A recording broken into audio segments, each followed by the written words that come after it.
رحمت ایک غریب مگر ایماندار کسان تھا جو ایک چھوٹے سے گاؤں میں رہتا تھا۔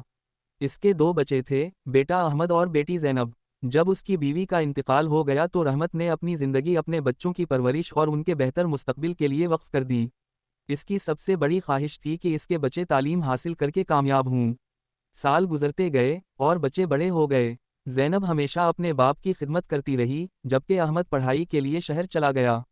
تعلیم مکمل کرنے کے بعد اسے ایک اچھی نوکری مل گئی اور وہ اپنے کام میں اتنا مصروف ہو گیا کہ آہستہ آہستہ گاؤں اور اپنے والد کو بھولنے لگا۔ دوسری طرف زینب اپنے والد کے ساتھ رہی، ان کی دیکھ بھال کرتی رہی، جبکہ مالی مشکلات بڑھتی گئیں۔ ایک دن رحمت سخت بیمار پڑ گیا۔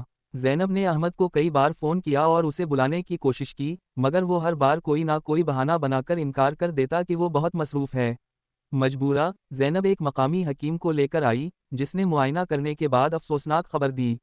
ان کی حالت نازک ہے، اگر انہیں جلدی مناسب علاج نہ ملا تو دیر ہو جائے گی۔